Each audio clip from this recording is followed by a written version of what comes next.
Audiolibro Frankenstein. Su autora fue Mary Shelley y fue publicado en 1818. La narración la hace Montserrat García. Gracias por escuchar. Deseo que os guste. Primera parte.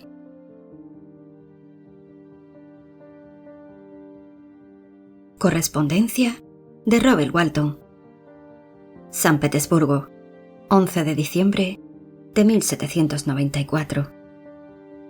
Querida hermana, te alegrará saber que, a pesar de tus malos presagios, mi viaje ha comenzado muy bien. Estoy en San Petersburgo y siento el viento del norte en mi rostro. Este mismo viento ha recorrido las inhóspitas regiones hacia las que me dirijo y me anticipa el helado clima. Sin embargo, sigo imaginándome el Polo Norte como una región de encanto y belleza. ¿Me toparé acaso con la maravillosa fuerza que mueve la brújula? ¿Realizaré observaciones astronómicas que permitan aclarar los secretos del universo? ¿Qué puede ser imposible en una tierra donde la luz siempre brilla? Tú sabes que este ha sido siempre mi sueño y conoces los esfuerzos que afronté para estar a la altura de mis ambiciones. Me uní como marinero en expediciones de pesca al Mar del Norte para acostumbrar mi cuerpo al frío, al cansancio y a las privaciones. Pasé interminables noches en vela, agotado hasta el entumecimiento, estudiando matemáticas, medicina y física. Como piloto de un ballenero, recorrí las rutas septentrionales, ganándome el respeto y la confianza del capitán y los oficiales. He endurecido la piel y encallecido las manos en las tareas más agotadoras. Preparar este viaje me ha llevado 6 años de trabajo y planificación. ¿No te parece que merezco el éxito? En 2 semanas partiré en un trineo hacia Arcángel. Allí contrataré un barco y seleccionaré mi tripulación. Recién en junio podré embarcarme. ¿Cuándo volveré? Lo ignoro. Si todo sale bien, si logro llegar al polo, puede que me demore meses y hasta años en terminar mis tareas. Si fracaso, me verás pronto, o quizás nunca. Tu hermano que te quiere, Robert. Mar Ártico, 7 de julio de 1795. Querida hermana, escribo estas pocas líneas para decirte que estoy bien y que el viaje se encuentra muy avanzado. Estoy satisfecho. Mis hombres son valerosos y están dispuestos a enfrentar el duro clima hacia el que nos dirigimos. Ya hemos alcanzado una latitud muy alta, pero estamos en pleno verano y el viento que nos impulsa desde el sur es cálido. Hasta el momento no hay ningún detalle que valga la pena contar. Hemos enfrentado un par de tormentas fuertes que nos han dejado alguna avería, pero eso es algo común en el mar. Adiós, querida Margaret. Ten la seguridad de que no afrontaré peligros innecesarios. Permaneceré sereno, perseverante y prudente, confiando en el éxito futuro. Te extraña, Robert. Mar Ártico, 5 de agosto de 1795. Querida Margaret, algo extraño ha ocurrido y deseo ponerlo por escrito, aunque es probable que me veas antes de que esta carta llegue a tus manos. El lunes 31 de julio nos hallábamos totalmente inmovilizados por el hielo y rodeados de una espesa niebla. Cuando la visibilidad mejoró, una insólita imagen se destacó en la interminable llanura blanca que nos rodeaba. Hacia el norte, a unos 700 metros, vimos un vehículo de poca altura, sujeto a un trineo y tirado por perros. El conductor parecía un ser humano, aunque era de dimensiones gigantescas. Lo seguimos con nuestros catalejos e intentamos atraer su atención, pero la espectral figura no tardó en desaparecer entre los hielos. ¿Quién era aquel hombre, Margaret? Suponíamos que nos encontrábamos a muchos kilómetros de la costa más cercana, pero ese trineo contradijo nuestros cálculos. Antes del anochecer, el hielo se quebró y nuestro navío quedó libre. Sin embargo, permanecimos allí hasta la mañana siguiente, temerosos de encontrarnos con témpanos sueltos flotando a la deriva. A primera hora de la mañana, encontré a la tripulación agrupada a un lado del navío, aparentemente conversando con alguien que estaba en el mar. Me asomé y vi, sobre un enorme trozo de hielo, un trineo parecido al que habíamos divisado el día anterior. Únicamente un perro permanecía vivo, y los marineros intentaban persuadir al conductor para que subiera al barco. No era un nativo de una isla inexplorada, era europeo. Cuando aparecí en cubierta, mi segundo oficial gritó: «Aquí está nuestro capitán. Él no va a permitir que usted muera en mar abierto». Al verme, el hombre me habló en inglés, con acento extranjero. Antes de subir a bordo, dijo: «¿Podría indicarme hacia dónde se dirige?». Comprenderás mi sorpresa, Margaret, al oír semejante pregunta de labios de una persona al borde de la muerte. Le respondí, sin embargo, que nos dirigíamos al Polo Norte, en viaje de exploración. Pareció satisfecho con mis palabras y aceptó subir a bordo. El hombre apenas podía moverse. Tuvimos que sacarlo de su trineo, envolverlo en mantas y ofrecerle comida y bebida para que entrara en calor.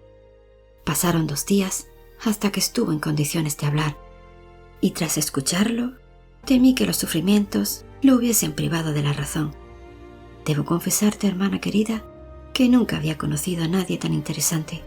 En sus ojos arde una expresión extraña, como de locura, pero cuando alguien se muestra amable con él, su rostro expresa una gran benevolencia.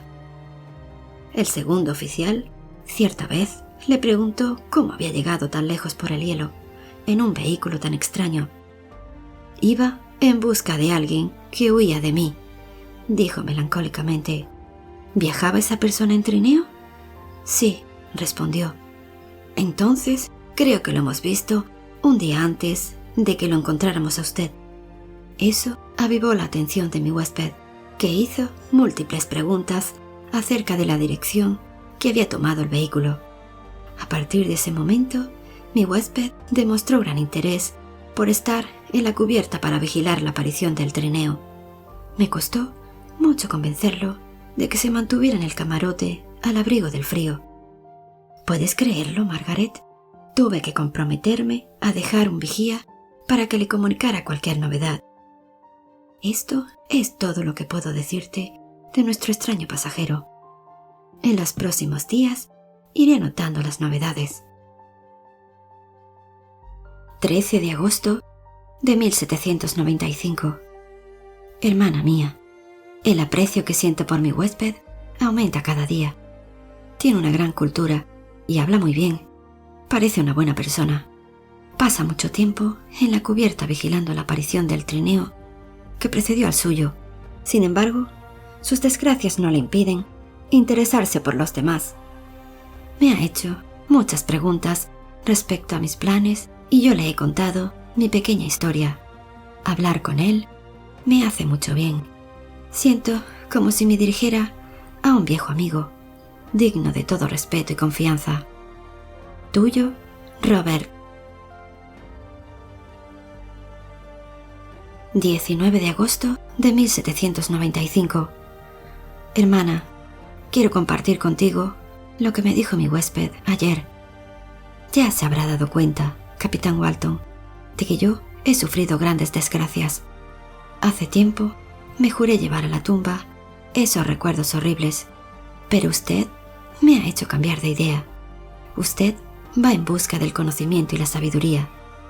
Yo emprendí en otros tiempos el mismo camino, y mi gloria se convirtió en mi maldición. Quiero que conozca la experiencia. Tal vez le sirva para extraer de ella alguna enseñanza si triunfa, o un gran consuelo si fracasa. Le advierto que se trata de una historia terrible. Como comprenderás, Margaret, me sentí muy halagado por la confianza que mi huésped depositaba en mí. De todos modos, le rogué que no se forzara. Su salud había estado gravemente deteriorada apenas unos días atrás, pero él no le prestó atención a mis reparos. Aseguró que empezaría su narración al día siguiente, en mis ratos de descanso. Por mi parte, decidí anotar todo lo que escuché, palabra por palabra. Hasta pronto, Robert. Capítulo 1. Pertenezco a una de las familias más distinguidas de Ginebra. Siguiendo una antigua tradición, mi padre trabajaba en la administración pública y desempeñó importantes cargos con honor e integridad. Recién formó su propia familia a una edad avanzada. Su esposa, mi madre, era mucho más joven que él. Mis padres se llevaban muy bien y disfrutaban de viajar juntos. Yo, el mayor de sus hijos, nací en Nápoles. Y como mis hermanos Ernest y William nacieron muchos años después, mi primera infancia disfruté de tener el cariño de mis padres totalmente para mí. En uno de tantos viajes, cuando yo tenía 5 años, estuvimos una temporada cerca del lago Como. Allí, en un valle perdido, mis padres pasaron por una miserable choza, frente a la cual jugaban varios niños flacos y vestidos con harapos. Un par de días después, mi madre y yo visitamos el lugar con el fin de ayudar a esa pobre gente. Siempre recordaré aquel momento, un matrimonio de campesinos consumido por las preocupaciones y el trabajo. Distribuía una ínfima ración de comida entre 5 criaturas hambrientas. A mi madre le llamó la atención una niñita. Era delicada y rubia, y a pesar de la ropa andrajosa, parecía llevar una noble corona sobre la cabeza. Enseguida, la campesina le explicó a mi madre que la pequeña era hija de un noble de Milán y de una mujer alemana que había muerto.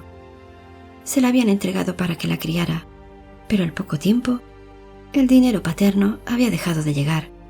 Al parecer, el noble había fallecido o había sido encarcelado por razones políticas y su fortuna había sido confiscada. A la niña entonces no le había quedado más remedio que compartir la miseria de los campesinos. Un par de días más tarde, mis padres pidieron a la pequeña en custodia.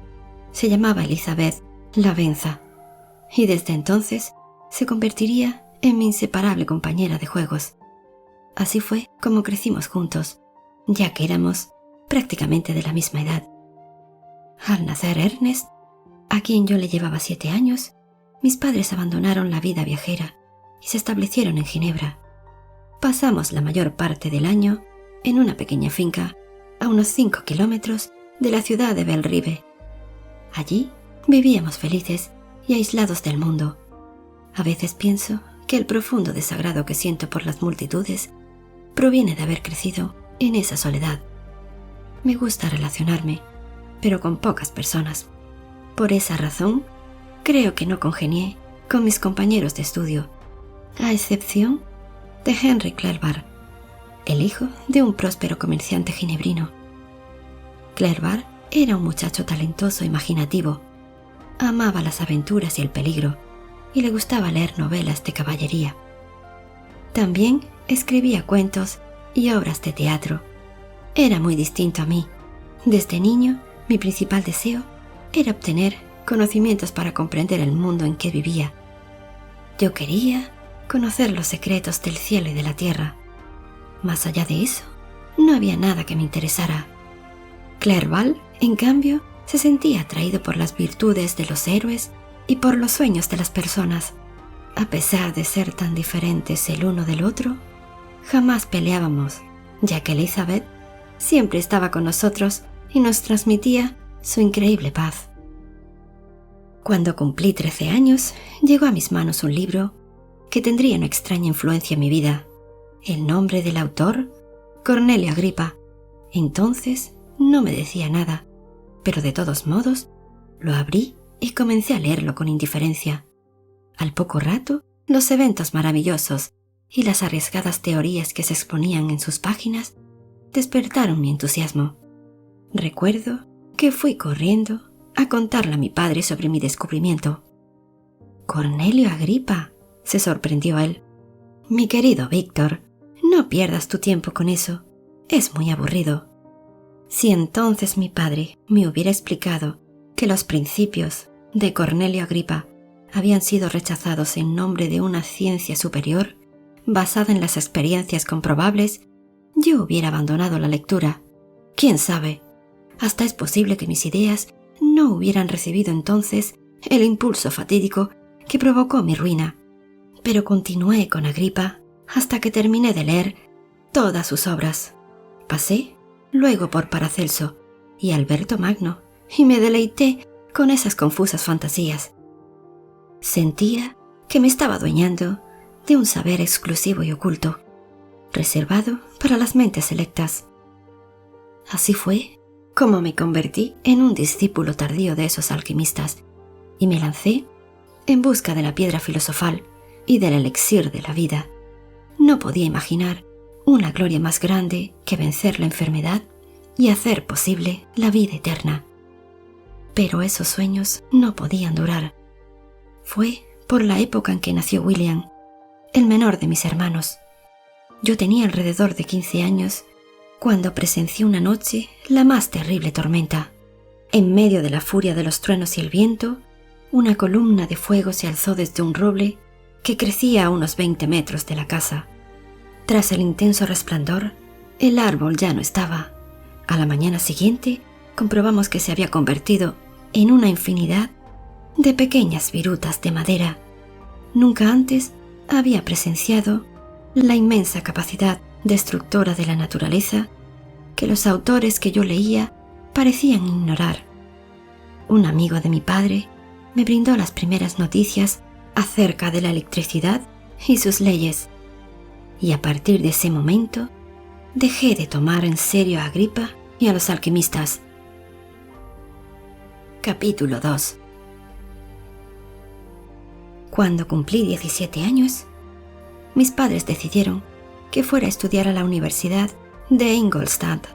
Consideraban que para que mi educación fuera completa, debía familiarizarme con las costumbres extranjeras. Sin embargo, una desgracia demoró mi partida. Elizabeth se enfermó de escarlatina y estuvo muy grave. A pesar de los riesgos, mi madre insistió en atenderla personalmente. Le dedicaba todos los cuidados que se pueden imaginar y finalmente Elizabeth se curó. Pero entonces la enfermedad atacó a mi madre. Una noche nos mandó a llamar a Elizabeth y a mí. Queridos míos, siempre tuve la ilusión de que ustedes se casarían. Ahora, ese será el consuelo de su padre, dijo, y luego agregó: Elizabeth cuida mucho a todos, especialmente al pequeño William. Qué pena me da tener que abandonarlos cuando todavía me necesitan tanto. Al otro día murió pacíficamente. Todo era entonces dolor, y el dolor parecía eterno. Sin embargo, llegó el día en que la pena se refugió en lo más profundo de nuestros corazones y las sonrisas volvieron a nuestros labios. Mi madre había muerto, pero la vida seguía, y yo sabía que tarde o temprano debía trasladarme a Ingolstadt. No me marché enseguida, porque pensé que sería un sacrilegio dejar tan pronto el luto, pero finalmente el día de la partida llegó, y Clerval estuvo conmigo para compartir la última velada. Conversamos casi toda la noche y lamentamos tener que separarnos. Al amanecer subí al coche, donde mi equipaje ya había sido acomodado. Todos estaban allí para despedirme, mi padre y mis hermanos, Ernest y William, Elizabeth y Clerval, conmovidos y llorosos, y hasta una de nuestras más queridas sirvientas, la pequeña Justine Maurice. A medida que me alejaba, los vi desaparecer a un costado del camino. Yo, que había pasado toda mi vida rodeado de personas que me querían y se preocupaban por mi felicidad, me dirigí ahora a una universidad en la que no conocía a nadie y en la que solamente sería un estudiante más. Esos eran mis pensamientos al comenzar el viaje, pero poco después comencé a sentirme más optimista. Deseaba con toda el alma adquirir nuevos conocimientos y quería ver el mundo. Mis proyectos se estaban cumpliendo, de modo que no había motivo para estar triste. Tuve mucho tiempo para pensar durante el viaje, que fue largo y agotador, pero por fin apareció, a lo lejos, el alto campanario de la ciudad de Ingolstadt, anunciando que una nueva vida comenzaba para mí. A la mañana siguiente de llegar, visité a los principales profesores para presentarme. El señor Krempe, profesor de física, me interrogó sobre mis estudios. En un descuido, mencionó a los alquimistas, a quienes había leído con pasión. ¿De veras ha perdido el tiempo estudiando semejantes tonterías?, preguntó, mirándome con severidad. Por supuesto, dije. Pues ha cargado su memoria con teorías falsas y nombres inútiles. ¿En qué desierto ha vivido usted?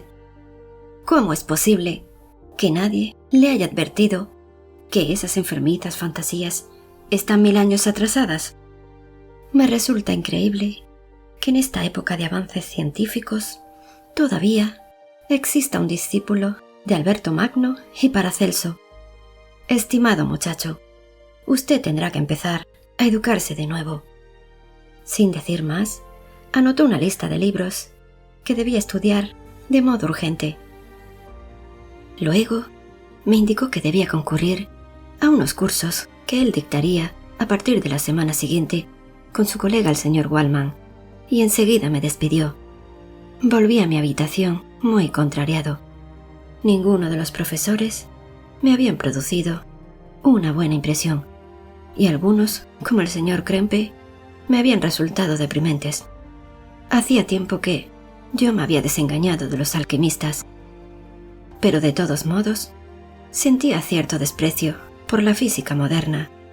Cuando los maestros de alquimia buscaban la inmortalidad y el poder absoluto, sonaban como grandes visionarios. En cambio, los investigadores modernos, con sus triviales análisis de la realidad, me hacían perder todo interés por la ciencia. Por suerte, estas impresiones cambiaron cuando conocí al señor Waldman.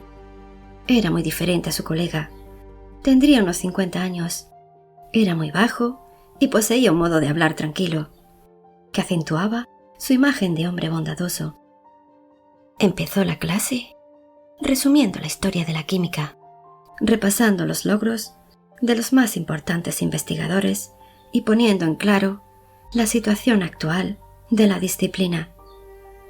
Los antiguos maestros de la ciencia, dijo, prometían imposibles y no realizaban nada. Los científicos modernos prometen muy poco. Saben que los metales no se pueden transmutar y que el elixir de la vida es una quimera, pero penetran en los secretos de la naturaleza y los develan.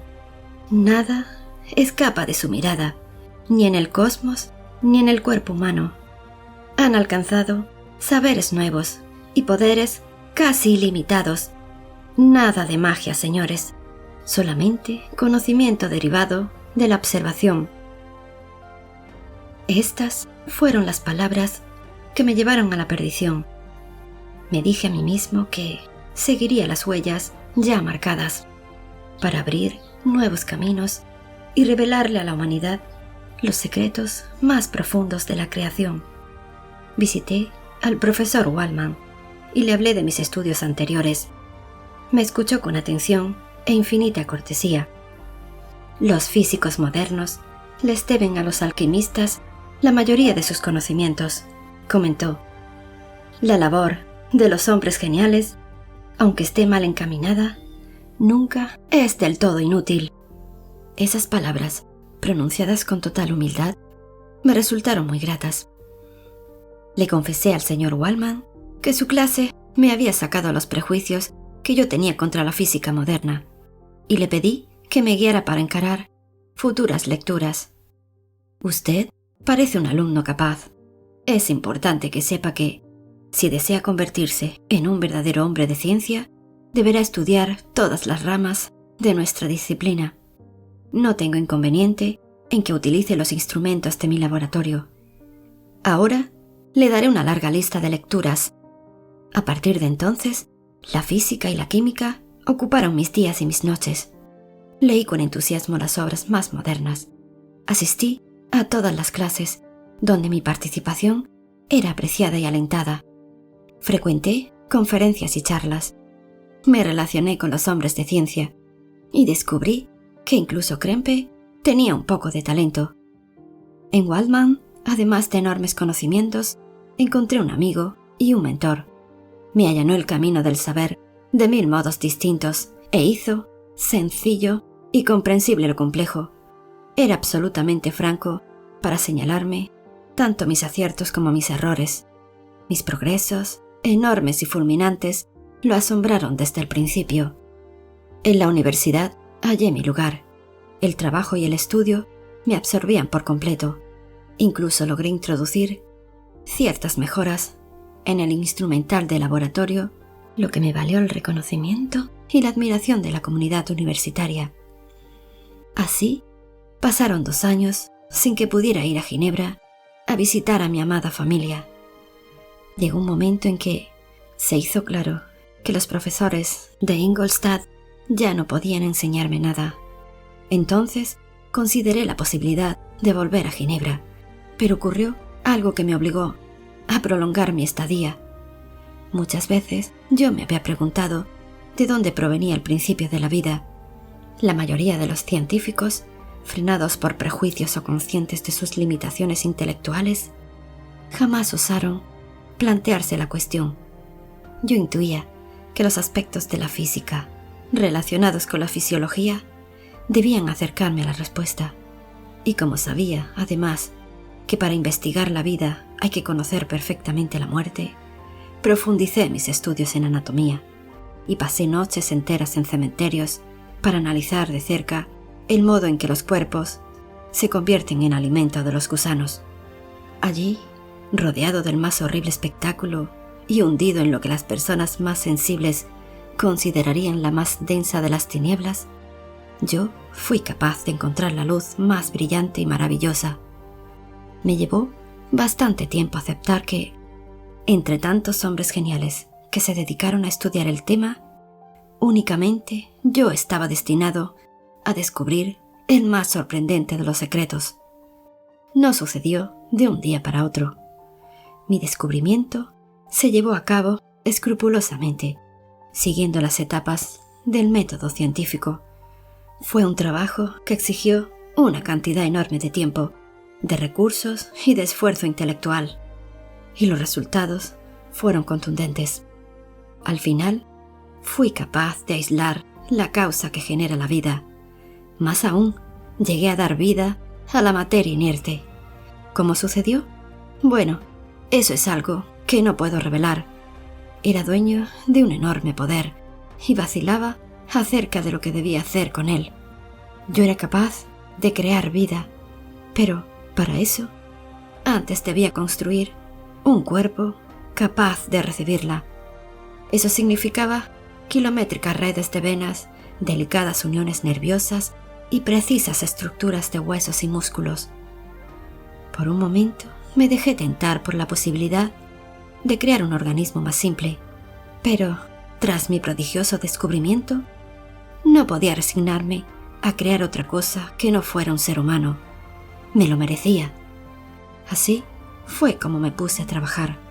Como la pequeñez de la partícula era un inconveniente para la rapidez de mi labor, resolví hacer una criatura gigantesca de alrededor de 2,5 metros de estatura y una corpulencia proporcionada. Comencé a recolectar y organizar mis materiales. A pesar del tiempo que llevó, recuerdo esas jornadas como una época colmada de vértigo y delirio. Por un lado, me imaginaba creando una nueva especie que me adoraría como a un dios. Pensaba que mis criaturas serían seres bondadosos y felices que me deberían la más enorme gratitud. Por las noches, sin embargo, esas ensoñaciones desaparecían entre el barro de las tumbas y las espantosas muecas de los cadáveres putrefactos. El horror continuaba en mi laboratorio, en el piso superior de mi morada, donde ponía en práctica los procesos para dar aliento a la materia muerta. Interrumpí mi correspondencia con Ginebra. Tanto mi padre como Elizabeth me escribían todas las semanas, pero yo ni siquiera tenía tiempo para abrir las cartas. ni para recordar días pasados o soñar días futuros.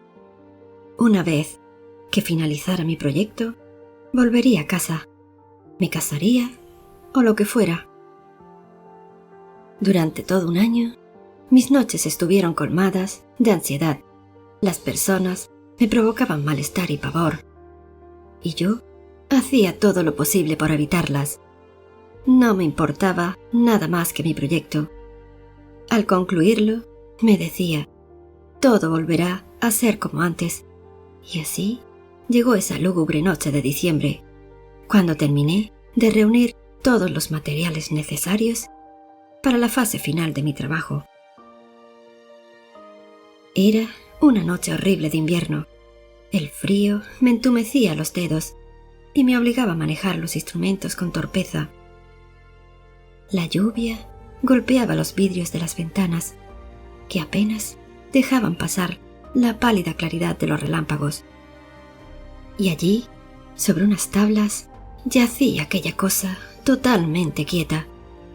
Cerca de la 1 de la madrugada, cuando las velas estaban casi totalmente consumidas, ocurrió algo que ya no podré olvidar por más que lo intente. Algo que me convirtió en la sombra que soy.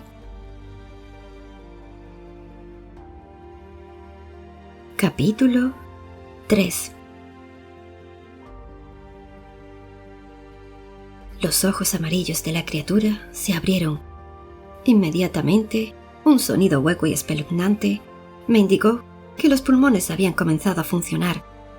Luego, las extremidades se agitaron en una brutal convulsión.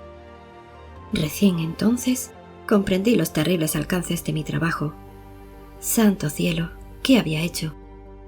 Observé aquello, mi obra, mi maravillosa creación.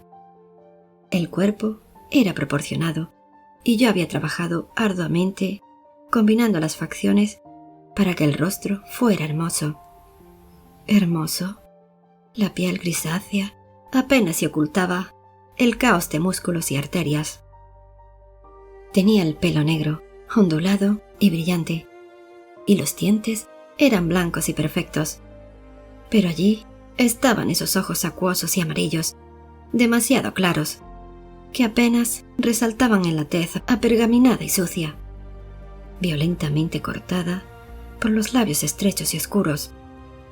Era el rostro de un monstruo. Ahí estaba mi creación, un año de trabajo intenso y desgastante, un año de huir de los seres humanos para abocarme de lleno a la enfermiza fantasía de dotar de vida a la materia inerte. Un año. ¿Y en qué se había convertido ese año? En una cosa de apariencia escalofriante, una miserable cosa que me producía horror y disgusto, una cosa que respiraba trabajosamente. Salí corriendo del laboratorio y pasé quién sabe cuánto tiempo yendo de una habitación a otra.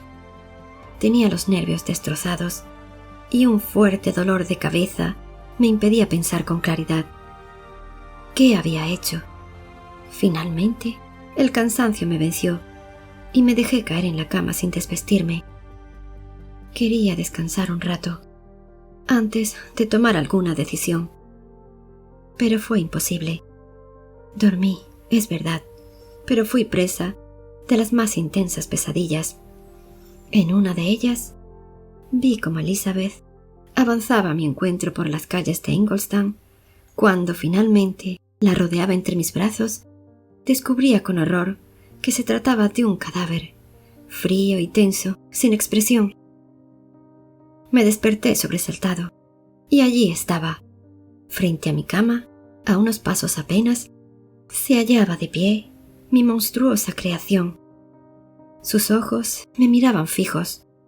Extendió lentamente el brazo, y cuando la gigantesca mano estuvo a pocos centímetros de mí, salté de la cama y corrí. ¿Quién sabe de qué terribles suplicios acababa de escapar?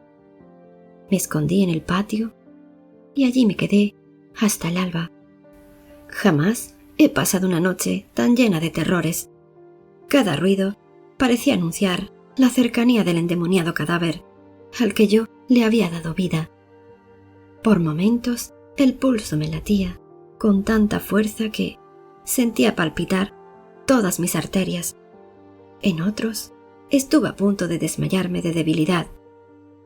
A mi alrededor todo parecía girar y hundirse en una blancura cegadora, y mientras tanto el alma se me llenaba de desilusión. Tanto esfuerzo desperdiciado, tanto trabajo inútil. Al amanecer vi recortarse sobre el perfil de la ciudad el blanco campanario de la iglesia. Corrí hacia allí, temiendo encontrarme en cada esquina con mi espantosa criatura.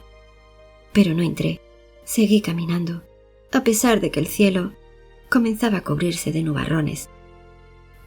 Al rato, frías gotas de lluvia comenzaron a correr por mi rostro, pero yo no podía volver a mi habitación, donde ese engendro quizás me aguardaba. Lo único que podía hacer era calmar mi ansiedad con la caminata e intentar extinguir el tenaz sentimiento de fracaso que me quemaba el ánimo. Anduve por todas partes, visité la fortaleza y otros edificios antiguos, para luego perderme en un arrabal lleno de galpones y casas de aspecto miserable y sucio. Finalmente me demoré en la taberna, donde se detienen los carruajes y las diligencias, y estuve observando el movimiento de los coches que llegaban y partían. «Víctor Frankenstein», exclamó una voz. «Qué extraño encontrarte aquí». Mi sobresalto duró nada más que unos segundos. Luego sentí un gran alivio. Conocí esa voz. Era la de mi buen amigo Henry Clerval. Nos estrechamos las manos y al instante olvidé mis angustias y terrores. «Me ha costado mucho convencer a mi padre, Víctor», me informó Clerval, «pero finalmente conseguí vencer su oposición a que yo estudie, y aquí me tienes». «Me alegro de verte», dije. «¿Qué novedades traes?» «Tu familia está bien, aunque algo preocupada por la falta de noticias tuyas. ¿Has estado enfermo?» «Amigo, tu aspecto me preocupa un poco. Estás pálido y extremadamente delgado. ¿Duermes bien?» «Ah, Clerval, estaba absorbido por mis preocupaciones, pero creo que todo eso ha terminado. Ahora soy un hombre libre. Ven, te mostraré dónde vivo. Y allí hablaremos». Sin embargo, mientras hacíamos el recorrido, mis temores comenzaron a revivir. ¿Estaría aquella cosa aún en mi cuarto?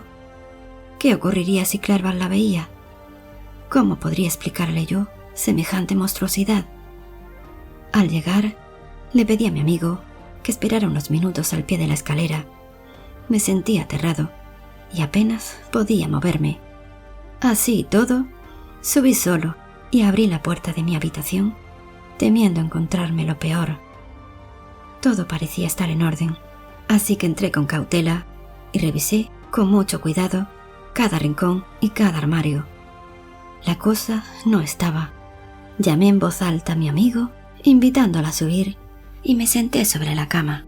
Comencé a reír, primero despacio y luego a carcajadas. La habitación parecía excepcionalmente luminosa y tibia. Olía a flores silvestres recién cortadas, como si la primavera se hubiera adelantado. Incluso creí escuchar una dulce melodía antes de caer al suelo inconsciente. Aquel ataque marcó el inicio de una crisis nerviosa que me obligó a guardar cama durante varios meses, bajo los atentos cuidados de Clerval. Mi estado de salud era sumamente delicado, pero mi amigo, que no quería preocupar a mi familia y forzarla a realizar un viaje ingrato, decidió no mencionarlo en su correspondencia. Tanto mi padre como Elizabeth ya se habían acostumbrado a no recibir noticias mías. Mi recuperación fue lenta. Recién, bien entrada la primavera, empecé a recobrarme y pude disfrutar de la vista de los árboles florecidos junto a mi ventana. Los sentimientos de amor y alegría revivían en mi pecho, y al poco tiempo mi felicidad volvió a ser perfecta, como si nada me hubiera sucedido. Querido Clerval, dije, has sido muy bueno conmigo. En lugar de dedicarte a estudiar, me has cuidado día y noche. Jamás podré pagarte lo que hiciste por mí. Tranquilízate, Víctor. No me debes nada. Sin embargo, me parece que deberías escribir a tu casa y tranquilizar a tu familia. Hace unos días llegó una carta de Elizabeth. Toma. Elizabeth. Cómo extrañaba a mi amada Elizabeth. Rompí ansiosamente el sobre y comencé a leer. Como lo imaginé, su exquisita sensibilidad no se había dejado engañar por las palabras de Clerval y había percibido que mi estado de salud se había deteriorado. Mi amada Elizabeth, ahora, luego de enterarse de mi recuperación, me daba noticias de mi anciano padre y de mis queridos hermanos Ernest y William. Finalmente me exigía que le escribiera. Me aseguraba que una sola palabra mía sería suficiente para calmar la ansiedad de todos. Haciendo un gran esfuerzo, escribí a Ginebra. La fatiga me dejó postrado, pero 15 días más tarde ya podía salir y efectuar algunos paseos cortos. La primera obligación que me habían impuesto era presentar a Clerval ante todos los profesores de la universidad. Waldman y Krempe me recibieron con mucho afecto y se pusieron a hablar acerca de mis investigaciones, alabando mi capacidad y mi dedicación. Naturalmente, ese tema me provocaba un profundo abatimiento. Clerval, atenta a mis reacciones, hizo todo lo que estuvo a su alcance para llevar la conversación por otro rumbo. Él se daba cuenta, sin atinar a adivinar la causa, de que cualquier alusión a las investigaciones me causaban daño. Un día, sin consultarme, retiró todo el instrumental científico de mi laboratorio. Poco a poco me di cuenta de que a Clerval no le interesaban las ciencias naturales, así que no insistí con mis presentaciones. Había venido a aprender las lenguas orientales, como el árabe y el persa, para hacer negocios con los territorios coloniales. Sus intereses siempre fueron incomprensibles para mi mente analítica. Ya repuesto totalmente y sin nada que hacer, yo había planeado regresar a Ginebra. Sin embargo, el tiempo pasó y el invierno me halló aún en Ingolstadt. Como en esa época los caminos se volvían intransitables por la nieve, no me quedó más remedio que esperar a la primavera. Me consolé diciéndome que era muy pronto para abandonar a Clerval en aquella ciudad extraña. Qué días alegres pasamos entonces. Nuestra amistad era más fuerte que nunca, como si jamás nos hubiéramos separado, ni siquiera por un día. Todo lo hacíamos juntos y encontrábamos felicidad en las más sencillas ocupaciones y en los más despreocupados paseos. Pasábamos horas hablando y nunca nos aburríamos. Bien entrada la primavera, que fue excepcionalmente encantadora, organizamos una excursión por el campo. Esa sería nuestra despedida. Fueron 15 días inolvidables. Cuando regresamos a Ingolstadt, un domingo por la tarde, me entregaron una carta de mi padre. Ay, yo no estaba preparado para la horrorosa noticia que iba a encontrar en ella. Capítulo 4. Ginebra, 12 de mayo de 1791.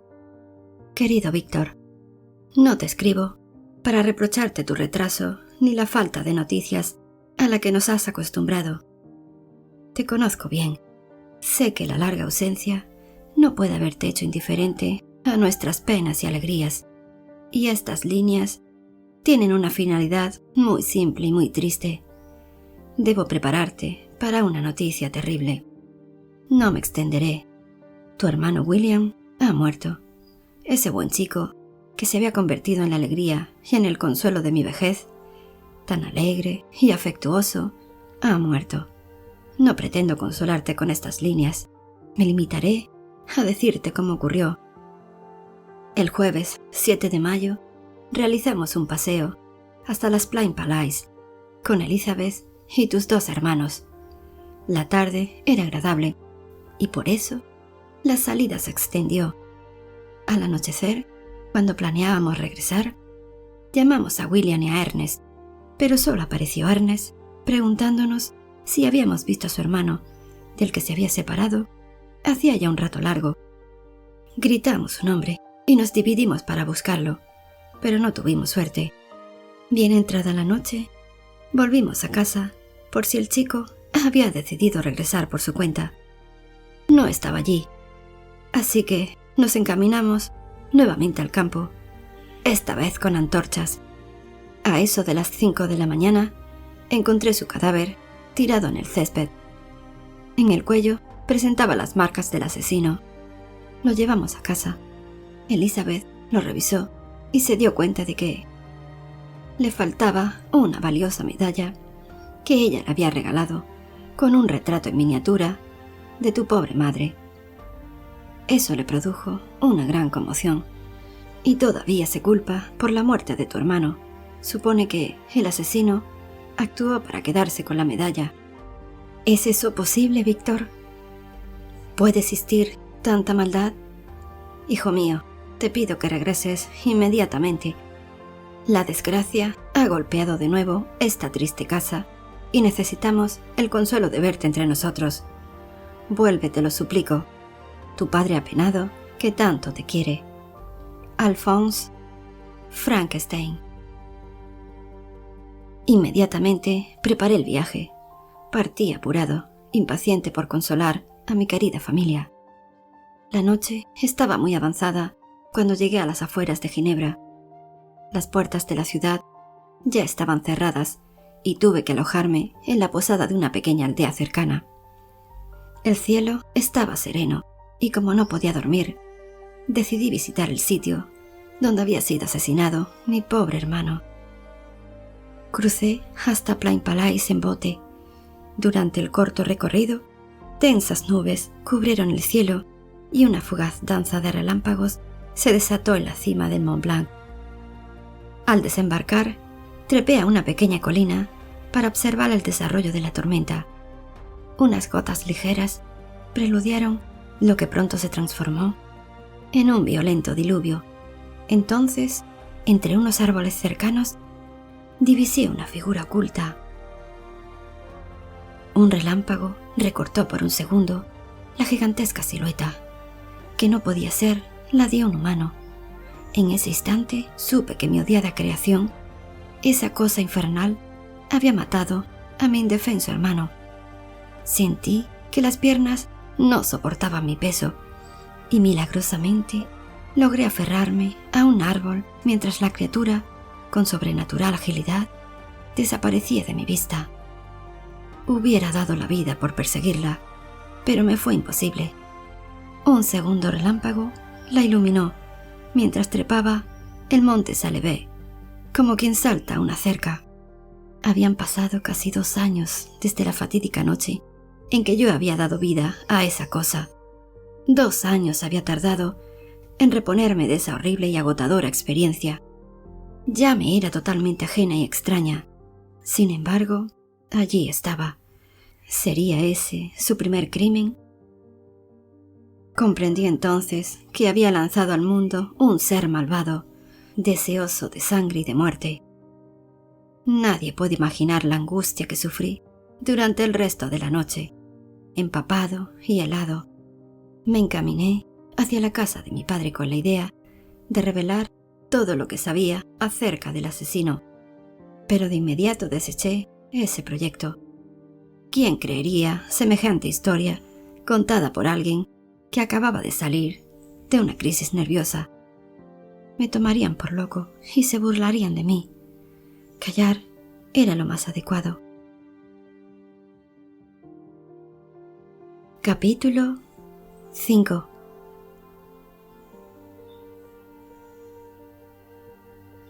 Llegué a la casa de mi padre muy temprano. El primero en despertarse y salir a mi encuentro fue Ernest. «Bienvenido, hermano», me saludó. «Ojalá hubieras venido 3 meses atrás. cuando aún éramos felices. Ahora tendrás que compartir nuestra pena». Los ojos se le llenaron de lágrimas y no pudo terminar la frase. Intenté distraerlo, preguntándole por Elizabeth. «Ella no encuentra consuelo», continuó, haciendo un enorme esfuerzo. «No deja de decir que, si no hubiera sido por ella, William viviría. De todos modos, desde que se descubrió quién lo mató». Sentí que las piernas, nuevamente, dejaban de sostenerme. ¿Ya se sabía todo? ¿Acaso la criatura había mencionado mi nombre? ¿Descubrieron al asesino?, grité alarmado mientras me apoyaba contra el escritorio. «¡Santo cielo! ¿Cómo puede ser? ¿Y para qué? No creo que nadie se atreva a perseguirlo. Y por otra parte, sería inútil. Yo mismo lo vi anoche». «No sé de qué estás hablando», dijo Ernest, mirándome como un enajenado. «¿No sabes que Justine Maurice está acusada por el asesinato? ¿Puedes creerlo? Nuestra propia criada, a la que Elizabeth trataba y adoraba como a una hermana menor». «¿Justine Maurice? Pobrecita, imagino que debe ser un error. Bueno, si se la acusa, deben existir pruebas, ¿verdad? Cayó enferma después del asesinato y se mantuvo aislada por varios días. Entre sus cosas, encontraron la medalla que le habían sacado a William y ella no es capaz de explicar cómo llegó ahí». En aquel momento entró mi padre. Se lo veía destrozado por el dolor. Elizabeth lo acompañaba. Su belleza se mantenía, pero ahora era diferente. Su semblante reflejaba una gran amabilidad y una profunda inteligencia. «Tu llegada me llena de esperanza, Víctor», dijo Elizabeth, mientras me tomaba las manos. «Ojalá puedas ayudarnos a demostrar que nuestra querida Justine es inocente. Luego de perder a William, no puedo dejar que la condenen. No sé si podré ser feliz luego de tantas desgracias». «No te preocupes, Elizabeth», la conforté. «Justine es inocente y será absuelta. Yo lo demostraré. Tu bondad y tu decisión me llena de orgullo», concluyó mi padre. Unos días después se llevó a cabo el juicio. Acompañé a mi padre y al resto de la familia, quienes debían comparecer como testigos. Yo sabía que aquello era una farsa de justicia, y esa certeza me hacía sufrir intolerablemente. Hubiera preferido 1000 veces confesarme culpable del crimen que se juzgaba, antes que presenciar ese juicio. Pero me encontraba ausente cuando se cometió el asesinato. Nadie me creería. Justine parecía tranquila. Iba de luto, y la seriedad de su expresión le daba a su rostro una belleza conmovedora. Cuando nos vio en la sala, los ojos se le llenaron de lágrimas. Creo que se sentía avergonzada. El juicio comenzó. Los fiscales expusieron el caso y casi inmediatamente fueron llamados uno por uno los testigos. Extrañas coincidencias conspiraban contra Justine, y debo confesar que, si yo no hubiera conocido exactamente la identidad del asesino, habría terminado sospechando de ella. Durante la noche del crimen, había estado fuera de casa, y poco antes del amanecer, una mujer la había visto en las cercanías del sitio donde se halló el cadáver. En ese momento, la mujer la interrogó, y solo obtuvo de la acusada respuestas incoherentes y evasivas. A las 8 de la mañana, Justine regresó a casa y preguntó si habían encontrado al niño. Cuando le mostraron el cadáver, tuvo un violento ataque de nervios que la obligó a guardar cama durante varios días. Fue entonces cuando otro sirviente halló la medalla entre sus pertenencias y la denunció. Luego de un breve receso, llamaron a Justine. Su aspecto despertaba compasión. La serenidad se había esfumado de su rostro. La voz, entrecortada, parecía estar a punto de quebrarse a cada instante. Según declaró, Elizabeth la había autorizado a pasar la tarde del fatídico 7 de mayo en casa de una tía en Chene, una aldea próxima a Ginebra. Cuando volvía, un hombre le preguntó si había visto a un niño perdido. Alarmada por la noticia, se puso a buscar a William. Tras algunas horas de deambular sin resultados, intentó volver a casa, pero las puertas de la ciudad ya estaban cerradas. Entonces buscó refugio en un cobertizo. Era demasiado tarde como para llamar en cualquier casa y despertar a los ocupantes. Aproximadamente 2 horas más tarde, y sin haber podido dormir por la ansiedad, reinició la búsqueda. Recordó que una mujer le había hecho preguntas, pero atribuyó su aturdimiento a la falta de sueño y a la preocupación por Williams. Respecto a la medalla, no pudo dar ninguna explicación. «Quizás alguien la puso en el bolsillo de mi abrigo», declaró, «pero me parece poco probable. Yo no tengo enemigos». Luego fueron llamados varios testigos de la defensa que conocían bien a Justine. Todos hablaron bien de ella, pero ninguno se mostró demasiado convincente. Furiosa ante tanta cobardía, Elizabeth solicitó declarar. «Me crié con el pobre William», dijo, «ya que fui educada por sus padres desde antes que él naciera. Podrá parecer extraño que declare a favor de la acusada, pero me avergüenza la conducta que acabo de presenciar. Justine es huérfana y comenzó a servir en nuestra casa hace muchos años.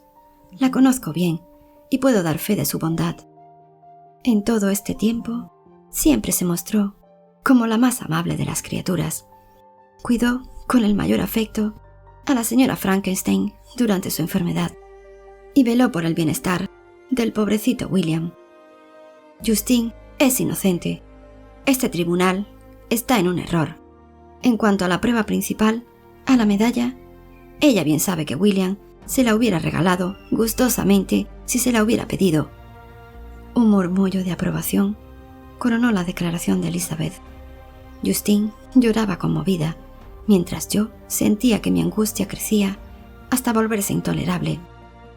Tan malvada era mi creación que tras matar a mi hermano era capaz de involucrar con una vil artimaña a una joven inocente. Me sentía horrorizado. Salí corriendo del tribunal. No creo que la pobre Justine haya sufrido tanto como yo en ese momento. Ella, al menos, tenía su inocencia.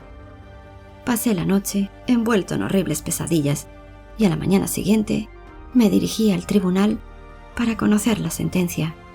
Tenía la boca seca y la cabeza a punto de estallar.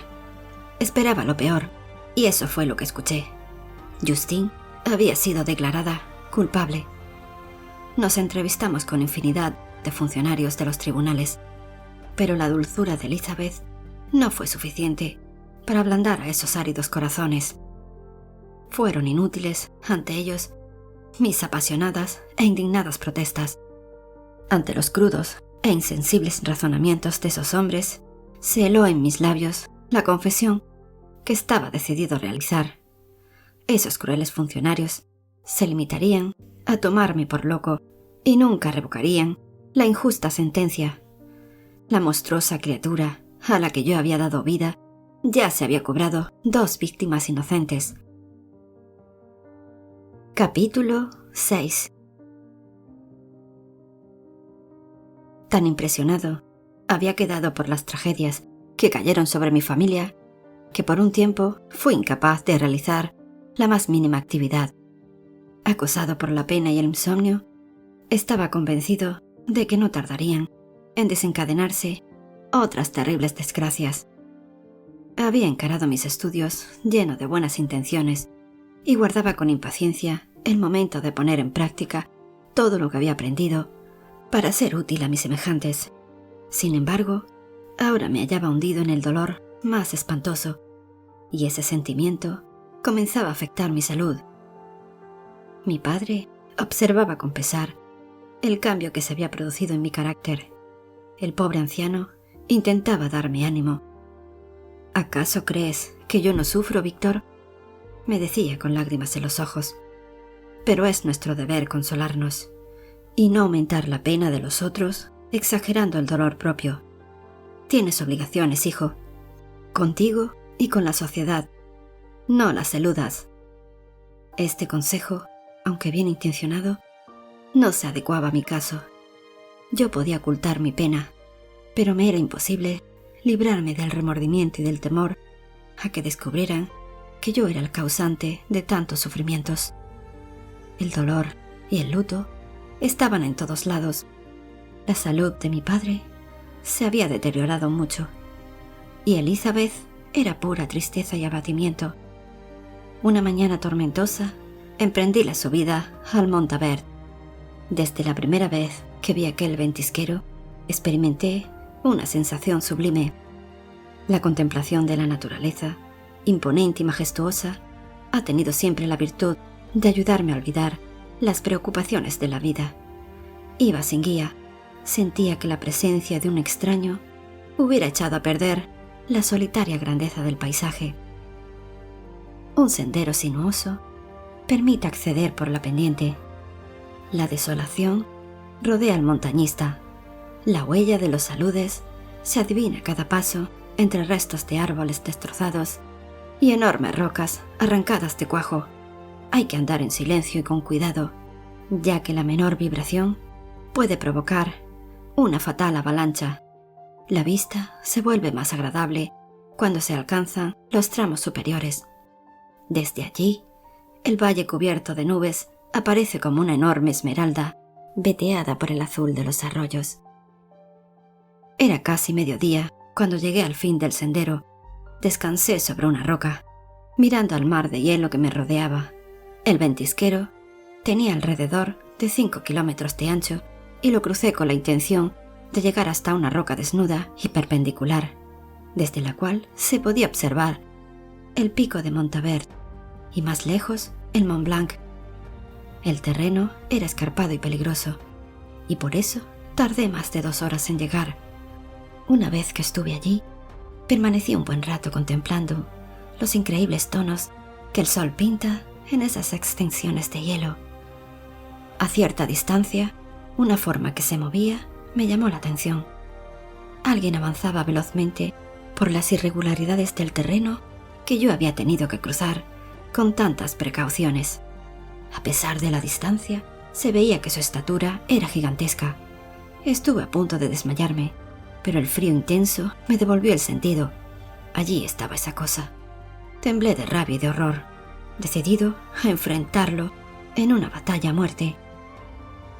Cuando lo tuve a pocos pasos, observé que su expresión reflejaba una angustia amarga, pero también odio. Su espantosa fealdad hacía imposible soportar su presencia. «¿Cómo te atreves a acercarte a mí, demonio?», grité. «¿Acaso no temes mi venganza? Aunque nada de lo que yo pueda hacerte traerá de vuelta a tus víctimas». «Mira qué recibimiento me das», dijo. «Tú, mi creador, me desprecias a pesar de que soy tu obra. Dices que quieres matarme. ¿No te cansas de jugar con la vida y la muerte?». «Monstruo», exclamé, dominado por la ira. «El infierno será un castigo demasiado pequeño para tus crímenes. Prepárate para morir». Salté sobre él, pero con una agilidad sobrehumana esquivó mi ataque. «Tranquilízate, lo único que quiero es que cumplas tu deber para conmigo. Entonces yo cumpliré el mío hacia ti y el resto de la humanidad. No trates de luchar contra mí, me has hecho poderoso. Podría matarte con facilidad. Por favor, no seas injusto. Solo quiero que me escuches». «Vete, somos enemigos mortales», dije. «Vamos, Frankenstein, te pido que seas razonable. Mi aspecto es grotesco. Todos me temen, huyen de mí. Estoy solo y mi vida es increíblemente miserable. Pero tú me has creado y puedes hacerme feliz. Lo único que deseo es no verte más. No me verás más si me escuchas y te compadeces de mí. Quiero que conozcas mi historia y escuches mi pedido. Luego desapareceré». Me hizo una señal para que lo siguiera. A pesar de mi horror y mi repugnancia, su propuesta me resultaba interesante. Quizás la pesadilla podía terminar de una vez por todas. Por otra parte, sus palabras me habían conmovido. Pensé que, siendo su creador, yo tenía deberes y obligaciones que cumplir. Hacerlo feliz era una de ellas. El monstruo se metió en una cueva y tras echarme una mirada que trataba de ser gentil y expresar buenos sentimientos, me indicó que entrara. El sitio era grande y parecía haber sido utilizado antes como refugio. Con increíble destreza, la criatura encendió una gran fogata. Nos sentamos al calor de las llamas. Entonces empezó su relato. Capítulo 7. Tengo recuerdos muy borrosos de los días que siguieron a mi aparición en el mundo. Todo es confuso. Sé que de pronto percibí una luz resplandeciente y luego me di cuenta de que podía evitarla cerrando los ojos. Entonces conocí la oscuridad que me asustó. Volví a abrir los ojos y allí estaba la luz de nuevo. Me moví. Descubrí que podía andar en libertad. Anduve mucho tiempo. Caía agua del cielo.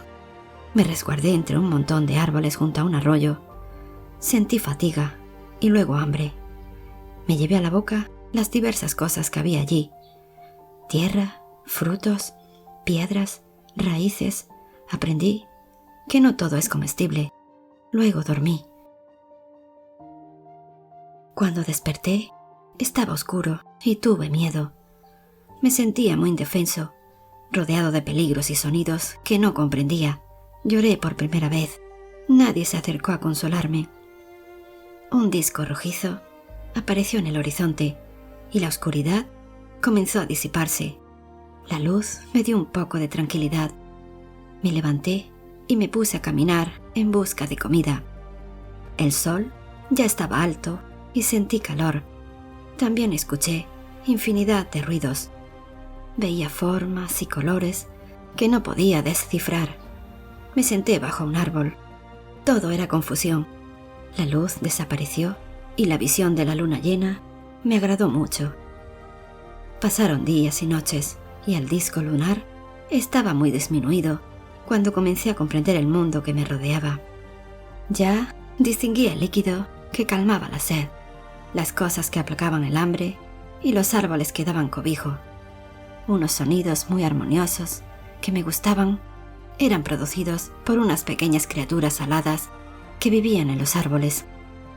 Los ruidos que salían de mi boca no eran armónicos. Guardé silencio. Una fría mañana hice un gran descubrimiento. Entre unas piedras encontré unos leños encendidos. Despedían calor. Era muy agradable. Intenté agarrarlos para llevarlos conmigo, pero al tocarlos sentí dolor.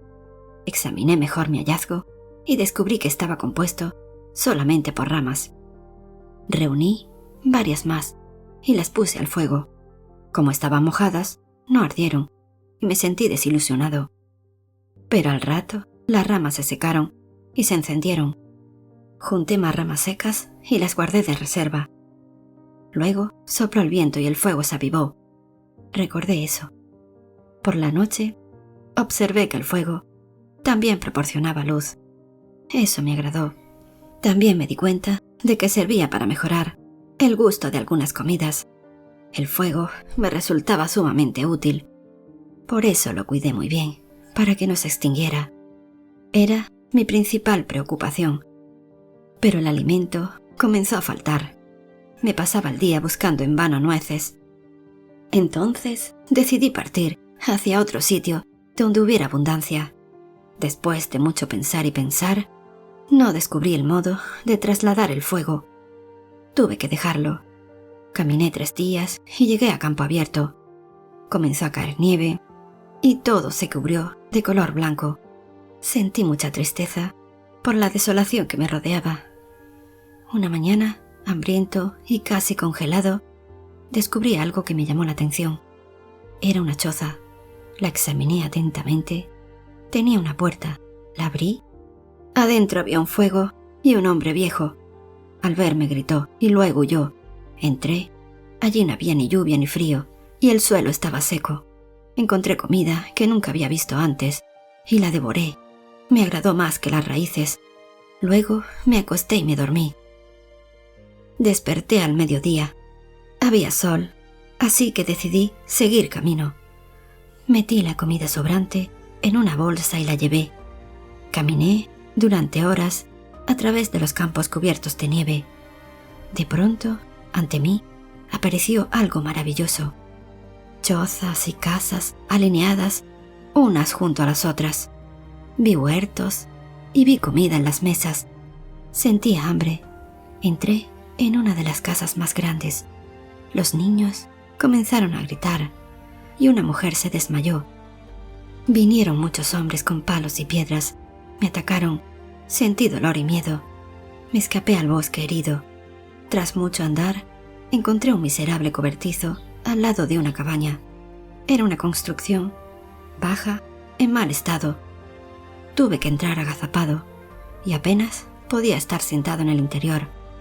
El viento se filtraba por numerosos huecos, pero al menos el suelo estaba seco. Dormí hasta que me sentí repuesto. Al alba desperté y revisé el lugar. El cobertizo se apoyaba contra la pared de la cabaña habitada. Estaba entre un chisquero y un estanque. Me pareció que podía utilizarlo como un refugio por un tiempo largo. Comparado con los campos helados, era excelente. Cubrí el suelo con pasto seco. Tapé los huecos con barro y piedras para no ser descubierto, ya que había personas cerca. Y yo recordaba muy bien cómo me habían tratado en las oportunidades anteriores. Conseguí algo de comer y me oculté en el refugio. Me recosté, escuché pasos y espié por una rendija en la pared. Era una muchacha que llevaba un balde vacío. Al rato, volvió con el balde lleno de leche. Un hombre joven, de aspecto triste, salió de la cabaña para ayudarla. Más tarde, el joven volvió a salir y tardó mucho en regresar. La pared que la cabaña y el cobertizo compartían era irregular. Una parte era de rocas grises que dejaban pasar el calor. Allí estaba la chimenea. Otra parte era de barro y otra de madera. Había infinidad de grietas y pequeños agujeros por los que yo podía mirar. Al otro lado había una habitación pequeña y limpia. No tenía muebles. Frente a la chimenea había un viejo sentado en el banco con la cabeza entre las manos. Parecía muy feliz. Al rato, la muchacha del balde se acercó y le dio un objeto extraño. El viejo comenzó a manipularlo y enseguida escuché la más dulce melodía. Ningún pájaro podía superar aquel sonido. Era hermoso. El espectáculo me llenó de alegría. El viejo de cabello blanco y rostro manso despertó mi simpatía. La muchacha, que era muy bella, despertó mi amor. Noté que la dulce melodía arrancaba lágrimas de los ojos de ella. Tras un fuerte sollozo, el viejo interrumpió la música y la abrazó para consolarla. Aquello me produjo una rara sensación, una mezcla de dolor y bienestar que jamás había experimentado. Era agradable. Al rato entró el joven cargando leña. Dejó sobre la mesa un paquete que contenía unos pocos alimentos. De inmediato fue al huerto a trabajar. Luego de la caída del sol, el interior de la cabaña se iluminó. Tenían velas. Los 3 habitantes se reunieron para comer. Parecían ser felices. Sonreían. Más tarde, el anciano tocó una nueva melodía, más agradable y alegre que la anterior. Estuvieron un buen rato así. Luego apagaron las velas y dejé de verlos. Esas personas se trataban con mucho afecto. Me hubiera gustado acercarme a ellos, pero no me atreví. Decidí quedarme en mi escondrijo durante un tiempo para observarlos y tratar de entenderlos. Eran muy distintos a los aldeanos que me habían atacado. En los días siguientes observé que el joven salía a trabajar al bosque, mientras la muchacha se ocupaba de las tareas hogareñas. El anciano era ciego. El afecto que los unía a los 3 era fuerte e invariable. Sin embargo, algo malo les sucedía. Los jóvenes, a menudo, salían y regresaban con lágrimas en los ojos. El anciano, en soledad, no escondía la tristeza. Si ellos, que eran encantadores, no lograban la felicidad, ¿qué quedaba para mí? Ellos poseían una cabaña que a mí me parecía estupenda. Tenían fuego en la chimenea, tenían comida y ropa, y se hacían compañía. ¿Qué podía faltarles? ¿Qué les causaba dolor? Tardé mucho tiempo en entender que la causa de sus sufrimientos era la pobreza. Sus alimentos se reducían a verduras y leche. A veces, los jóvenes se quedaban sin comer para poner algo en el plato del anciano. Esa actitud me conmovió y desde entonces intenté ayudarlos. Por las noches abandonaba mi refugio para conseguirles leña. Utilizaba sus propias herramientas. La primera vez que el joven encontró la pila de leña junto a la puerta, se sorprendió mucho. Entonces tuvo más tiempo para dedicarse al huerto y para reparar la cabaña. Por esa época, realicé un descubrimiento notable. Los sonidos que emitían las personas expresaban ideas, se comunicaban. Las palabras podían producir risa o tristeza. Comencé a imitar esos sonidos. Poco a poco fui logrando algunos resultados. Tras mucho observar, escuchar y pensar, pude aplicar correctamente las palabras fuego, leche, pan y leña. Descubrí también que los habitantes de la cabaña tenían nombre. El viejo tenía uno solo, padre. A la muchacha le decían a veces hermana y otras veces Ágata. El joven era Félix, hermano o hijo. Otro descubrimiento importante para mí fue la lectura. El trabajo de Félix disminuyó con el avance del invierno y él empezó a pasar las tardes leyendo para los otros dos. Tardé mucho en darme cuenta de que transformaba en palabras los signos que veía en el libro. De todos modos, la mayor parte de lo que leía me resultaba incomprensible. Por entonces, yo ni siquiera lograba entender una conversación completa. Sabía que la palabra me sería necesaria si quería presentarme ante los moradores de la cabaña. Debía ser capaz de expresar mi naturaleza. Yo me había visto en el agua quieta del estanque y me daba cuenta de que era diferente. Las primeras veces, mi reflejo me espantó. Sentía mucha pena por ser un monstruo, pero por entonces no llegaba a darme cuenta de las consecuencias que mi deformidad traería. Poco a poco, los días se alargaron y la nieve desapareció. Félix comenzó a trabajar más tiempo en la huerta y se terminó el hambre en la cabaña. El resurgimiento de la naturaleza me afectó positivamente. Todo parecía posible bajo el cálido sol y el arrullo de los pájaros. El futuro no podía traer más que cosas buenas. Y sin embargo, la vida en el refugio era monótona. Por la mañana observaba a los moradores de la cabaña mientras ejecutaban sus tareas. Luego dormía. Al despertar, continuaba con mis observaciones y mis cavilaciones. Intentaba imitar algunos gestos y sonidos. Por la noche salía a recolectar mis alimentos y la leña para la cabaña. A mi regreso, limpiaba de nieve el camino y realizaba otras tareas que había visto hacer a Félix. Aquellos servicios causaban gran sorpresa. En esas ocasiones pronunciaban las palabras espíritu bueno. Tardé en comprenderlas. Capítulo 8. Llego ahora a la parte más dolorosa del relato. Lo que pasó entonces fue lo que me hizo tal y como soy ahora. Era una tarde de primavera, hacía frío aún, y mis vecinos estaban reunidos junto al fuego. El anciano tocaba música y Félix parecía más triste que nunca. Ágata estaba ocupada con sus labores de costura. Cuando empezaba a anochecer, escuché los cascos de un caballo en el camino. Luego, golpes en la puerta. Alguien que yo nunca había visto antes entró en la casa.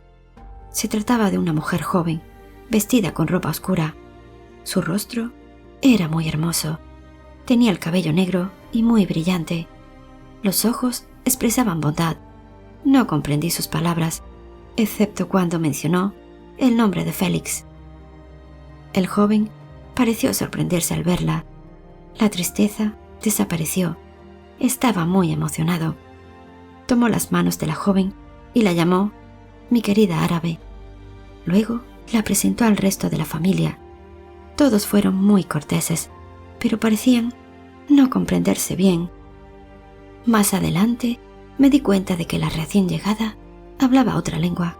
Sin embargo, ese hecho no afectó la enorme felicidad que había invadido la casa.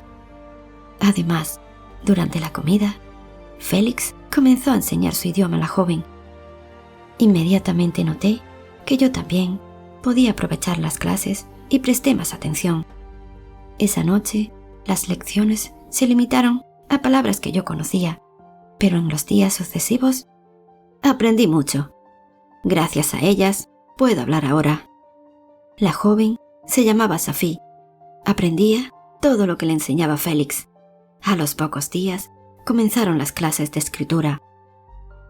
El libro utilizado era La ruina de los imperios de Volney.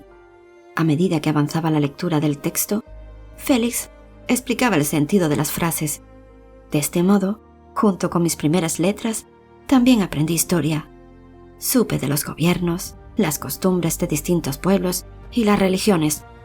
Conocí a los asiáticos, a los griegos y a los romanos.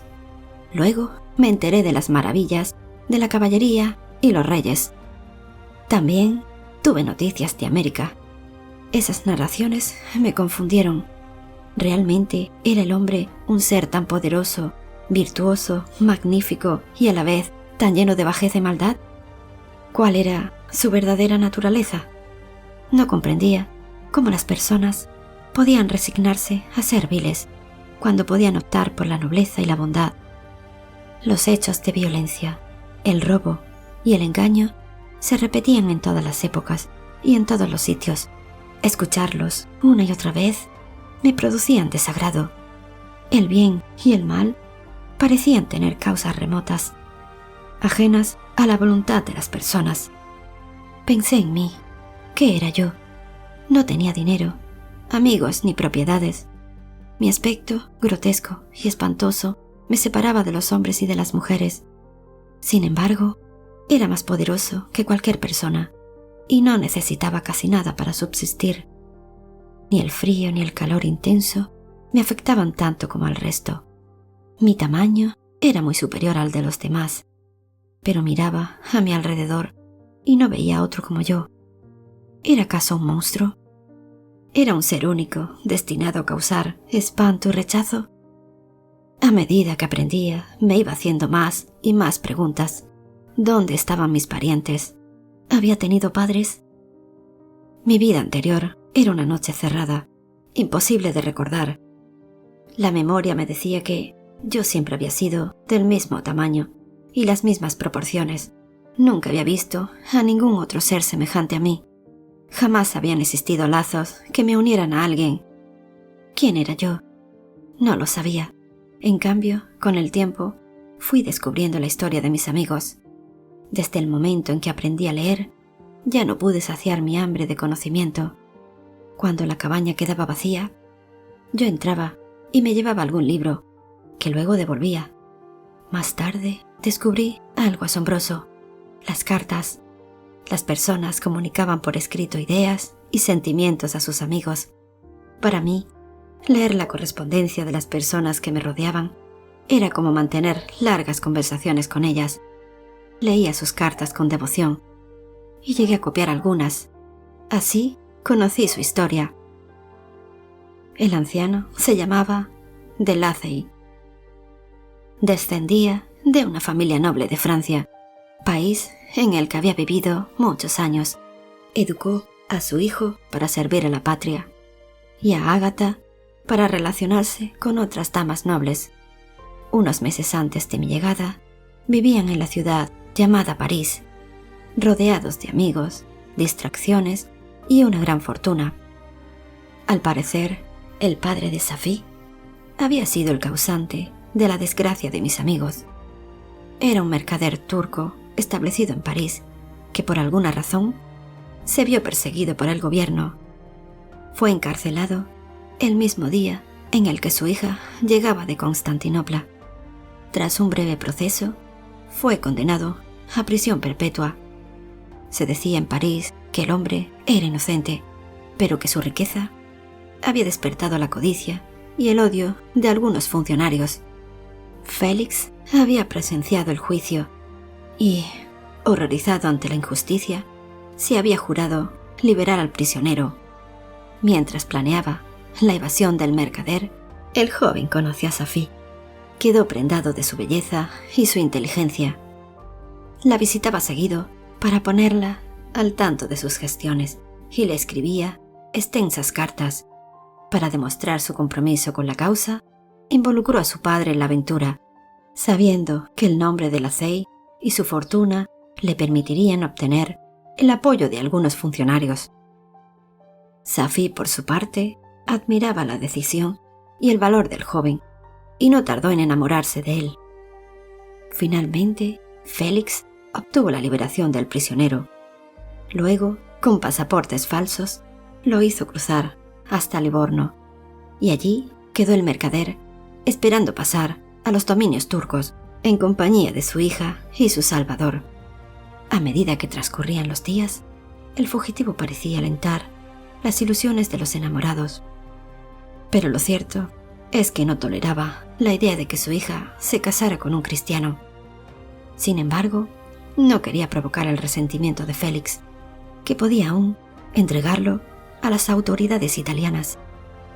Así, postergaba la salida hacia su tierra natal mientras buscaba el modo de liberarse de su salvador. Y la oportunidad llegó junto con unas terribles noticias de París. La policía no había tardado en descubrir a los involucrados en la fuga.